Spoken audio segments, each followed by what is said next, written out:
Amados, nós temos vivido tantas coisas nesses últimos dias que nós olhamos assim e às vezes é difícil de entender, mas como tem sido muitas vezes ensinado para nós, nós somos a igreja. E a igreja, pelo fato dela ser o corpo de Cristo nessa terra, ela tem a resposta para as coisas que estão acontecendo. Amém? Você crê nisso?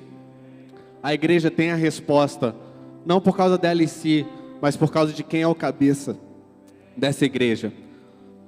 E para nós começarmos, eu vou pedir para que você abra em 1 Tessalonicenses, capítulo 5, verso 16 a 18, diz assim: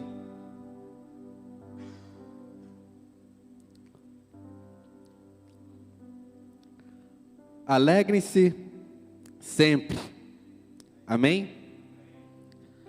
Orem continuamente, deem graças em todas as circunstâncias, pois essa é a vontade de Deus para vocês em Cristo Jesus, amém?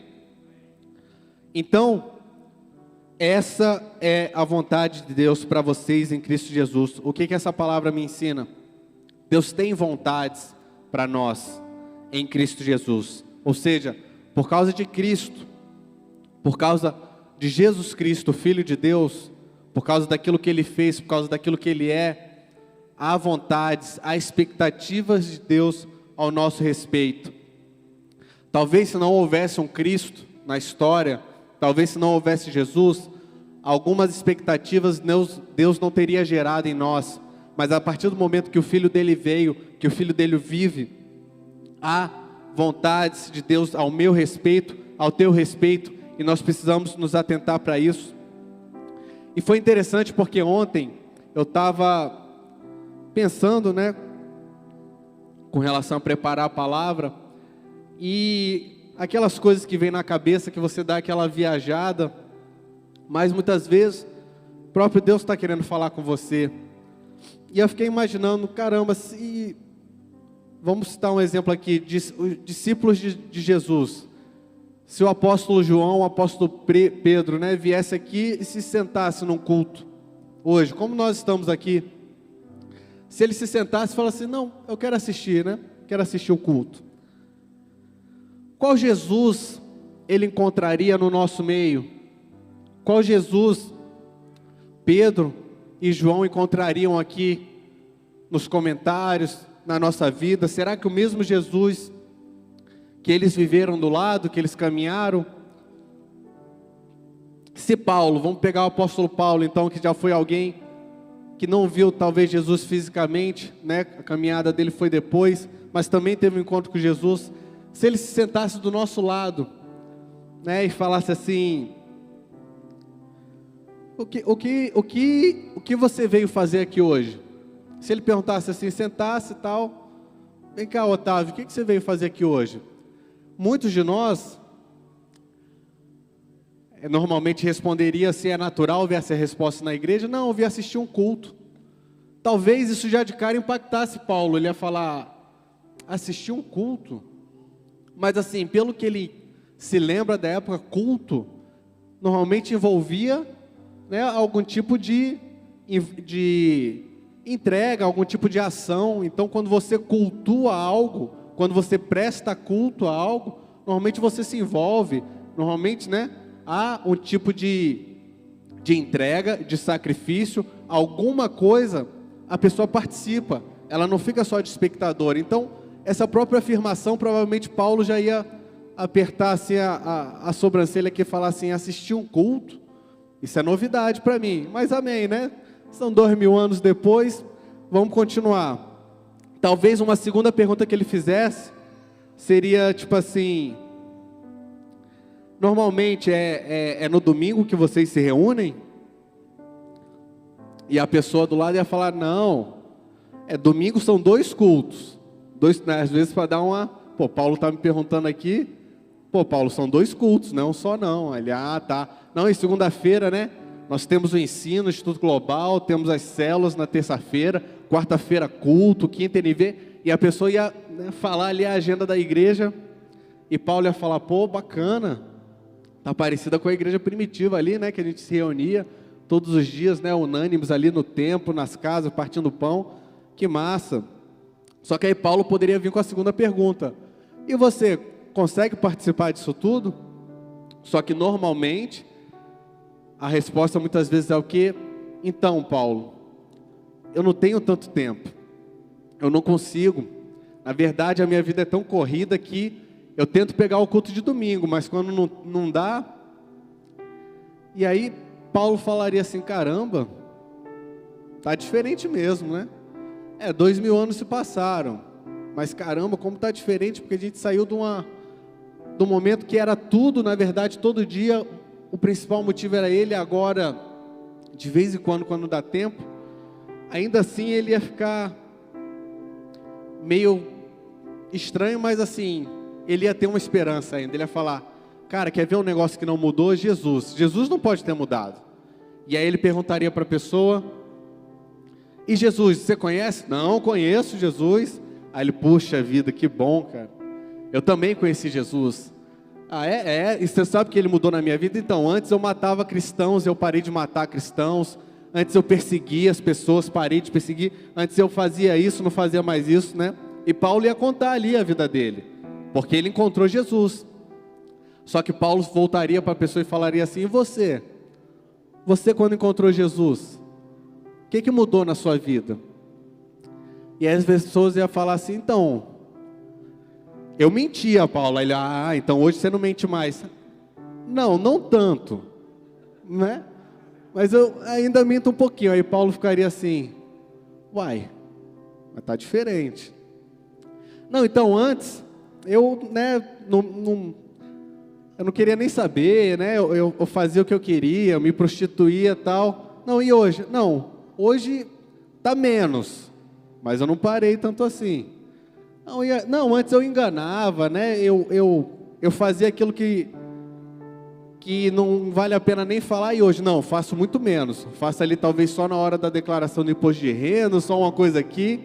E Paulo falaria assim, uai, calma aí, porque não tem como antes eu matava os cristãos, e agora estou matando menos. Ao invés de matar 1000, agora estou matando só 10. Isso não existe, então isso não entraria na cabeça dele. E esse Jesus não seria concebível para Paulo, porque ele conheceu um Jesus que transformou radicalmente a vida dele. E é esse Jesus, amados, que vive até hoje. É esse Jesus que está aqui. E talvez a última pergunta de Paulo ia falar assim, se ele está falando isso de Jesus, é porque ele, né, não está conhecendo tanto quanto eu conheci. Ele perguntaria, qual o seu relacionamento com Jesus? Me fala aí. Paulo já está quase pregando para a pessoa, sendo que ele visitou a igreja. Qual o seu relacionamento com Jesus? E aí a pessoa iria falar o quê? Então, eu orei, pedi isso, pedi aquilo, né? E agora eu estou aguardando em fé. Aí isso ia ser o limite, ia ser a gota d'água para Paulo. Ele ia falar, não é possível. Então Jesus é como se fosse um site de compras, né? Um site de busca que você entra ali. Não, quero isso, pede, paga e fica aguardando com fé que chegue na tua casa, né? Que não seja um troço falsificado, que não demore para entregar. E isso seria a gota d'água para Paulo, e ele se levantaria e falaria assim, olha, o motivo de toda a humanidade ter encontrado Jesus, toda a humanidade, ele 2000 anos atrás, você hoje aqui, se resume em 3 situações. São 3 motivos pelo qual você encontrou Jesus. A primeira, você precisava conhecer o amor do seu Criador. Amém?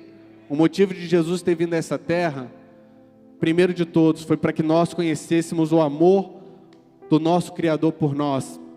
Segundo motivo de Jesus ter vindo, que os meus e os seus pecados pudessem ser perdoados, que nós pudéssemos ser limpos do nosso pecado.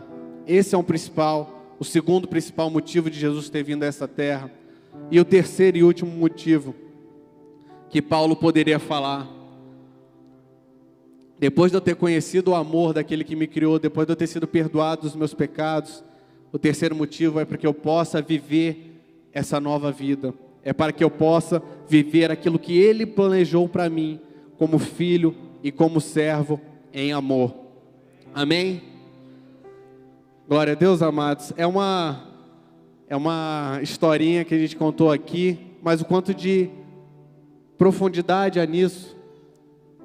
O como nós temos que nos preocupar. Qual é o Jesus que eu tenho encontrado todos os dias? Ou melhor, qual é o Jesus que as pessoas têm encontrado em mim todos os dias? É um Jesus que demonstra o amor do Criador, que o Criador tem por elas? É um Jesus que perdoa os pecados que as pessoas têm? E é um Jesus que apresenta uma nova vida, uma vida totalmente mudada e transformada, para que as pessoas vivam não como escravos, mas em amor, como servos, como os filhos, em amor. Amém? Em Hebreus 10, a partir do verso 14, diz assim, acompanha comigo. Basicamente é um resumo desses 3 pontos que nós falamos aqui, que Paulo poderia falar. Diz assim: porque por meio de um único sacrifício, Ele aperfeiçoou para sempre os que estão sendo santificados. O Espírito Santo também nos testifica a esse respeito. Primeiro ele diz: esta é a aliança que farei com eles. Depois daqueles dias, diz o Senhor, porei as minhas leis em seus corações e as escrevereis em suas mentes. E acrescenta: dos seus pecados e das suas iniquidades não lhe lembrarei mais. Amém? Amados, esses versículos precisam nos trazer gratidão, amados. Gratidão, gratidão, porque nós nunca podemos perder o foco, na verdade não perder da nossa lembrança, o abismo para o qual nós estávamos nos dirigindo, o abismo para o qual eu e você estávamos caminhando, e teve um dia que Ele veio e parou o nosso caminho. Ele não permitiu que a gente caísse de cabeça, sem retorno. E quando nós vemos essas palavras aqui, que o autor, desse livro aos Hebreus faz, nós vemos que a aliança que Ele tem conosco é uma aliança que nos constrange, é uma aliança que pega aquilo e joga fora e te traz para uma nova vida. E esse Jesus, Ele veio apresentar exatamente essa nova vida. O primeiro versículo que nós lemos no início da pregação fala um mandamento do Senhor para nós: em tudo dai graças. A gratidão é um mandamento.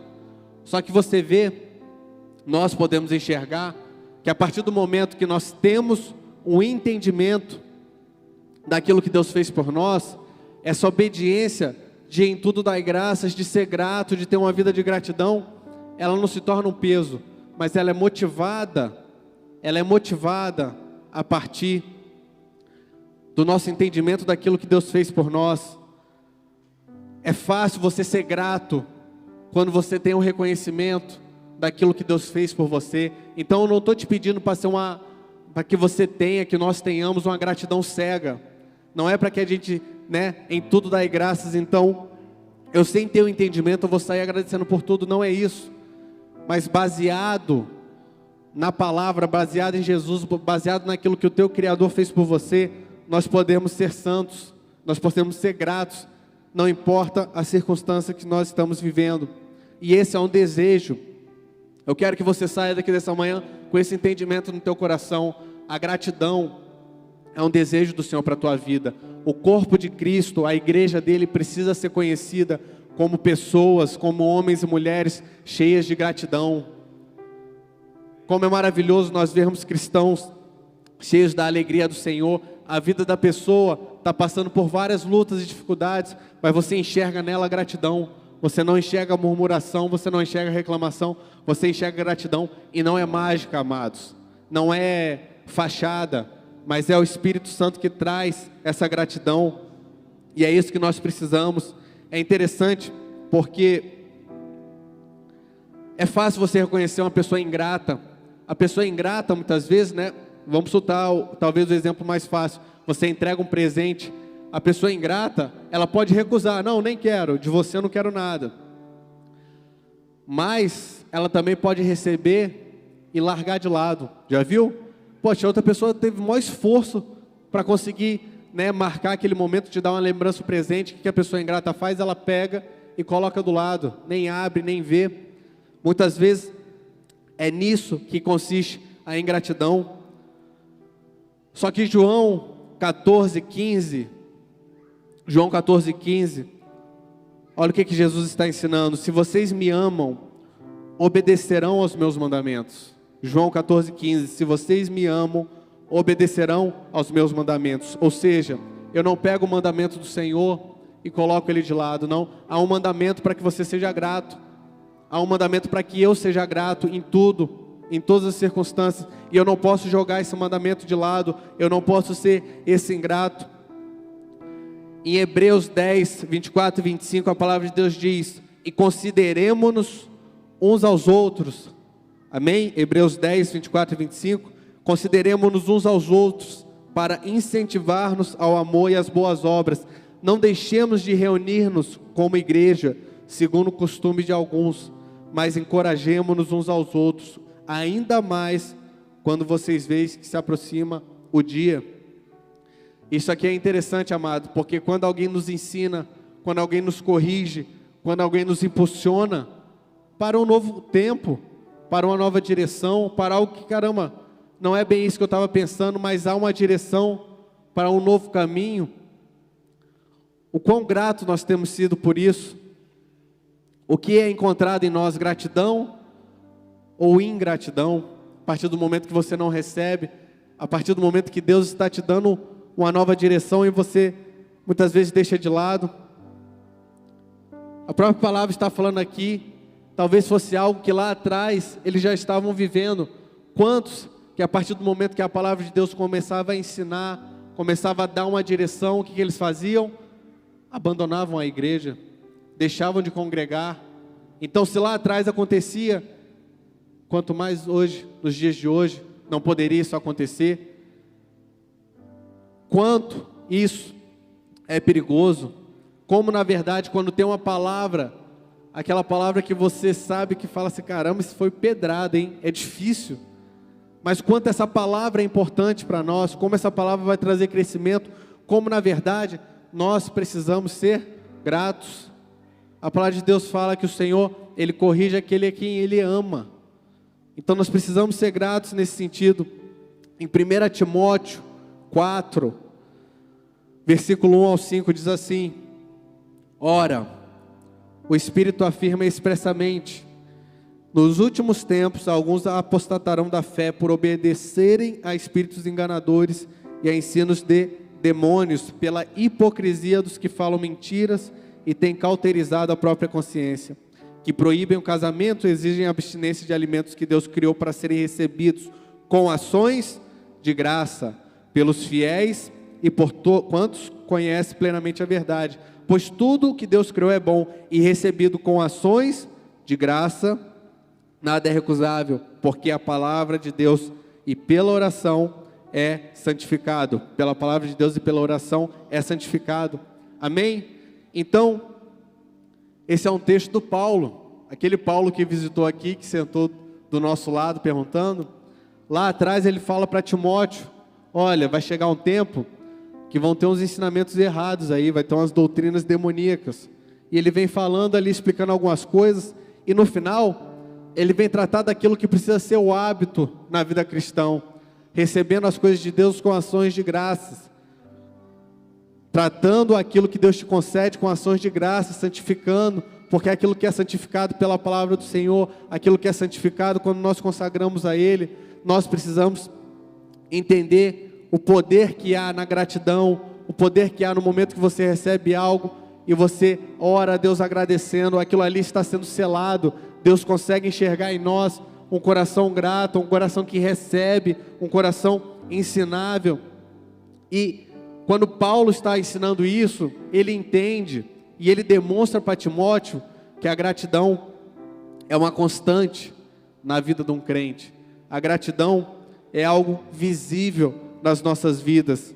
E aí eu preciso me perguntar, as pessoas que estão ao meu redor, não na igreja, porque talvez aqui seja um ambiente, né, que nós não vemos talvez a luta e a batalha do dia a dia. Aqui é um momento diferente, mas quando eu estou em casa, quando eu estou no meu trabalho, o quanto de ingratidão que as pessoas recebem de mim, ou o quanto de gratidão elas têm visto e elas têm sido contagiadas por essa gratidão, como isso na verdade vai fazer a diferença, como isso vai na verdade atrair as pessoas para Jesus. E fala assim, caramba, aquela pessoa está vivendo por uma dificuldade que eu nem consigo imaginar, mas ela não está reclamando, ela não está murmurando, eu vejo gratidão na vida dela. Eu não sei do que ela é grata, mas tem algo diferente, tem algo aí que não é abalável. As coisas mudam, as coisas que parecem que seriam uma decepção, não abalam essa pessoa. E em Lucas 17, nós vamos ver um exemplo de gratidão, que a própria palavra de Deus, ela escolheu separar e nos trazer um destaque, para que a gente entenda o poder que há na gratidão. Lucas 17, a partir do versículo 11, olha o que diz. É uma história muito conhecida. A caminho de Jerusalém, Jesus passou pela divisa entre Samaria e Galiléia. Ao entrar no povoado, 10 leprosos dirigiram-se a ele, ficaram a certa distância e gritaram em alta voz: Jesus, mestre, tem piedade de nós. Ao vê-los, ele disse: vão mostrar-se aos sacerdotes. E enquanto eles iam, foram purificados. Amém? Enquanto eles iam, foram purificados. Um deles, quando viu que estava curado, voltou, louvando a Deus em alta voz, prostrou-se aos pés de Jesus e lhe agradeceu. Este era samaritano. Jesus perguntou: não foram purificados todos os 10?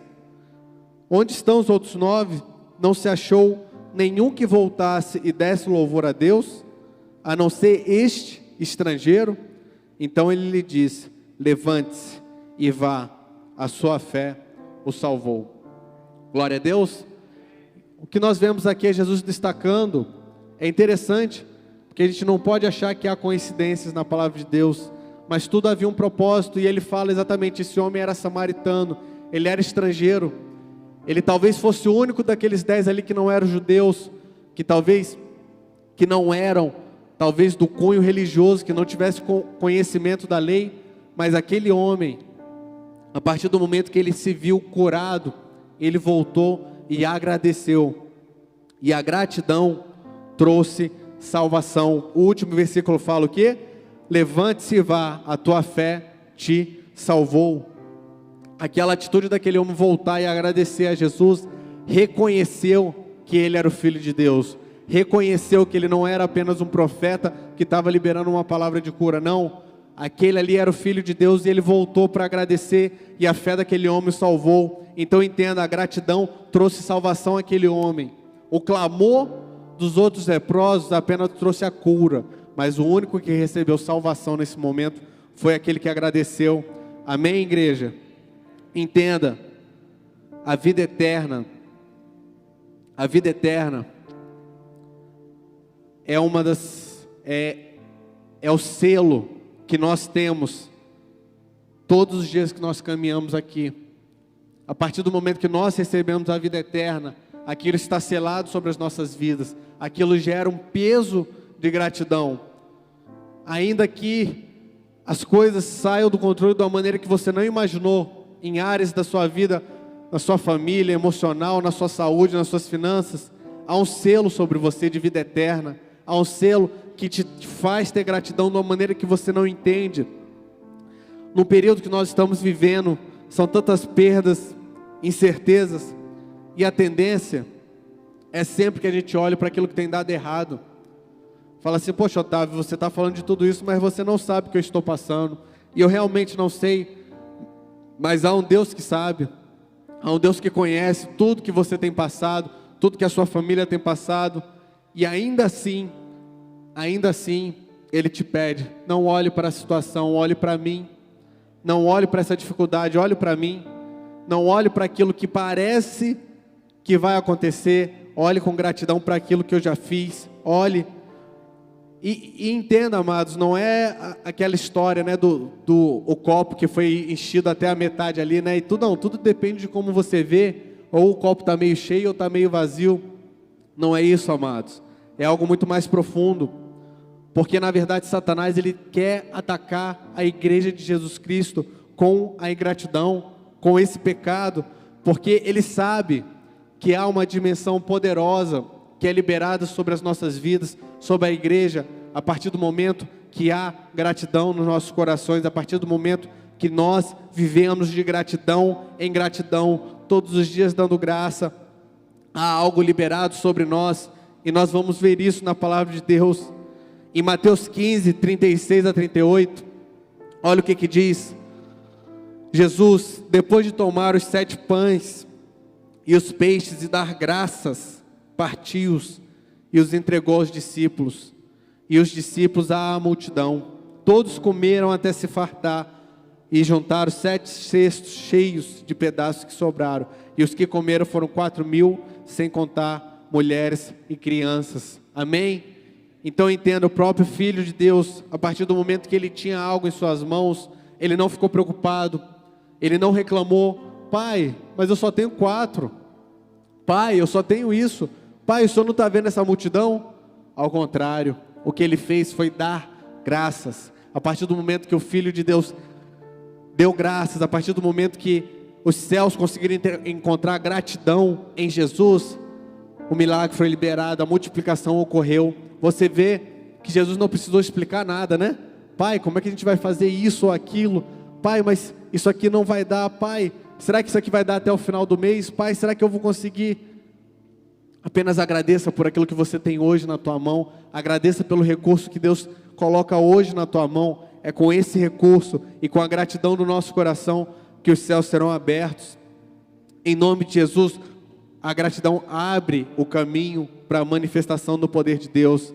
A gratidão abre o caminho para a manifestação do poder de Deus. Talvez você esteja aí sentado e há uma batalha na sua mente. Há uma batalha, na verdade, desde que você saiu de casa, para que você talvez reclamasse da noite mal dormida, para que você reclamasse talvez da gasolina que está cara, para que você reclamasse talvez até, sei lá, do horário. Eu não sei, para que você reclamasse de hoje como vai ser corrido o dia, não, porque hoje eu vou ter que dar atenção para minha mãe, depois eu vou ter que fazer aquilo, o tempo todo, amados. Nós temos sido atacados com setas inflamadas para que você reclame, para que você caia na mentira de Satanás. E por isso que eu acredito que o Espírito Santo, ele está trabalhando para exatamente mudar essa chave em nós. Todo dia há uma guerra para que a gente passe a reclamar, para que a gente passe a murmurar, para que a gente se torne como o povo de Israel foi ali no deserto, que por mais que tenha vivido milagres ontem, virou o dia, há uma chance de murmurar. É isso que Satanás quer, ele quer ver o povo de Deus voltar a murmurar, porque se lá atrás o povo de Deus, quando murmurou, não herdou a terra prometida, por causa de sua incredulidade, por causa da sua murmuração, eles tentavam a Deus. Quanto mais nós, amados, será que quando nós murmuramos e reclamamos daquilo que nós temos vivido, nós não estamos tentando a Deus? Será que quando nós não murmuramos, nós nos falamos assim: Deus, o Senhor sabe o que o Senhor está fazendo? O Senhor sabe o que eu tenho vivido aqui nessa terra? Será que o Senhor não está olhando? Quando nós murmuramos, nós trazemos uma pergunta como essa a Deus. Como isso sobe diante do nosso Senhor? Mas a partir do momento que eu tomo uma escolha, a partir do momento que eu giro a chave e falo assim: eu vou ser grato, eu vou ser grato, eu vou ser grato, porque a gratidão é o desejo, é o mandamento do meu Senhor. Fala assim: mas nada está acontecendo para que eu seja grato. Obedeça apenas, obedeça, não vamos tentar o Senhor nosso Deus, mas vamos ser gratos, sabendo que há recompensa para a obediência. Jesus nos ensinou isso, não só com palavras, mas também por meio de atitudes, e ele vivia.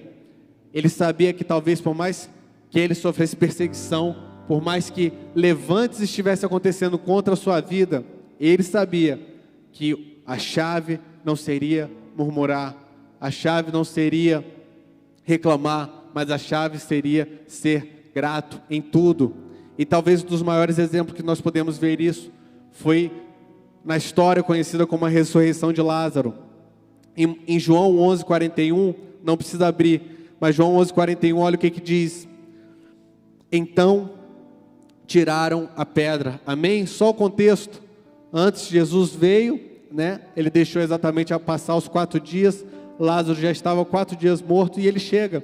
E as irmãs de Lázaro vêm e falam com Jesus e toda aquela comoção. E Jesus se comove também e ele chega e pergunta: onde é que está? Está ali. E tinham colocado uma pedra na frente ali da caverna, né, do sepulcro onde ele estava. E Jesus simplesmente fala assim: tirem a pedra. E aí tiraram. E aí é onde a gente vai continuar.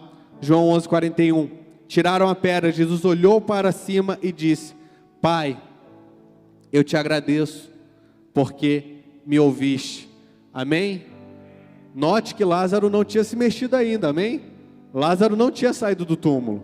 Jesus simplesmente fala assim: removam a pedra. E ele olha para cima e fala: Pai, eu te agradeço porque me ouviste.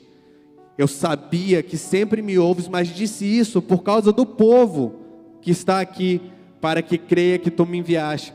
Depois de dizer isso, Jesus bradou em alta voz: Lázaro, venha para fora. Então primeiro ele agradeceu, depois ele comandou, o milagre aconteceu. Amém? Quantos de nós tem feito isso? Aquilo que Jesus conquistou na cruz, a vitória que nós temos na cruz em todas as áreas da nossa vida, seja vencendo um pecado, sendo liberto de um vício, seja curado de algo, como nós agradecemos por aquilo, antes mesmo de nós declararmos com a nossa boca. Jesus nos ensinou exatamente a cronologia, talvez assim nós pudermos chamar. Agradeça, adore e depois clame que o milagre virá. O morto saiu com as mãos e os pés envolvidos em faixas de linho e o rosto envolto no pano e disse-lhes Jesus: tirem as faixas dele e deixem-no ir.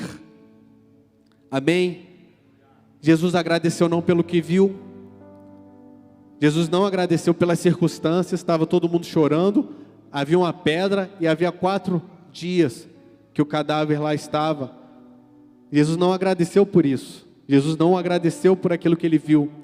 Jesus agradeceu baseado na fé que Deus o tinha escutado. Se você for voltar no capítulo um pouco, você vai ver que Jesus fala para as irmãs deles: se creres, verás a glória de Deus.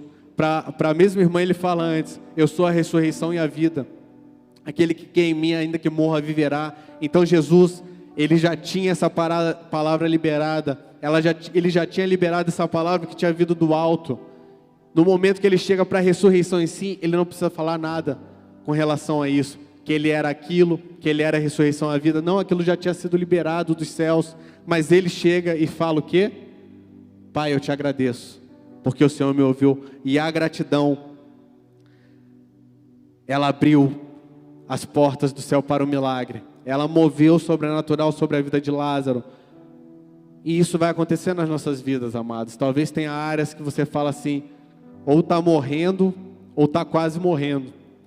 Tem áreas que eu não vejo mais esperança. Tem áreas que está difícil de acreditar. Lázaro não tinha mais esperança, amém? 4 dias morto.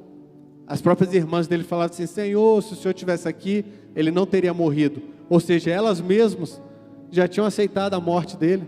Elas mesmas já tinham aceitado que Jesus não veio, então morreu, acabou, não há o que fazer. Jesus vem e mostra: há esperança. Se Deus encontrar em nós gratidão, há esperança para as nossas vidas. Há formas de ressuscitar aquilo que está morto. A gratidão é um estado de espírito. A gratidão é um estado de espírito constante, alimentado pela nossa fé em Jesus. Em nome de Jesus, entenda: a gratidão, ela não pode ser comandada em nós, ela não pode ser uma consequência daquilo que eu olho, daquilo que eu escuto. daquilo que acontece ao meu redor. A gratidão precisa ser algo baseado na fé em Jesus. Existe um Deus que nunca perdeu o controle de nada. Você que está me assistindo aí também, existe um Deus que tem vivido a tua luta. Ele passa com você cada dia e Ele sabe exatamente aquilo que você tem vivido. Pode ter certeza. Ele quer que nessa manhã você seja grato a Ele. Se você ainda está aqui, seja grato. Se você ainda está aqui lutando, seja grato. Ele está com você. É algo sobrenatural que pode ser derramado sobre as nossas vidas a partir do momento que Ele encontra gratidão. Eu sou grato, sou agradecido, não pelo que eu vejo, mas por quem Tu és, por aquilo que eu creio, por aquilo que eu tenho fé. Sem fé, amados, é difícil ser grato, porque você não consegue acreditar naquilo que Deus já liberou. Sem fé na palavra, sem fé em Jesus, realmente é difícil ser grato. Por isso que a própria palavra de Deus fala que sem fé é impossível agradar a Deus. Sem fé é impossível agradar a Deus. Uma das circunstâncias é porque sem fé é impossível ser grato. Você pode até ser agradecido por algo que você ganha, por um presente, por uma cura, por algo que você estava orando muito e aconteceu, glória a Deus. Mas há uma gratidão no outro nível, que a igreja de Jesus Cristo está chamada a andar. É uma gratidão que vai além das circunstâncias. É uma gratidão que vem do Espírito de Deus sobre o nosso espírito, em nome de Jesus. E nessa manhã, nós precisamos trazer à memória aquilo que nos traz esperança, que você seja cheio dessa gratidão, em nome de Jesus. Onde você está, feche seus olhos por um momento, curva a tua cabeça, comece a agradecer a Deus por tudo aquilo que Ele tem feito. Comece a agradecer a Deus porque Ele não mudou. Ainda que nós tenhamos mudado, Ele não mudou. Ainda que nós muitas vezes tenhamos falhado, Ele não falha. E ainda que muitas vezes nós tenhamos errado, Ele não erra. Ele é perfeito. Ele tem nos sustentado, Ele tem nos guardado. Ore nesse momento, nós vamos adorar. E o meu desafio para você aqui nessa manhã é que nós possamos adorar com o coração grato. Se levante, adore o Senhor nesse momento, mas com o coração grato, cheio de gratidão. Não por aquilo que você vê, mas por aquilo que Ele é na sua vida, em nome de Jesus. Vamos adorar.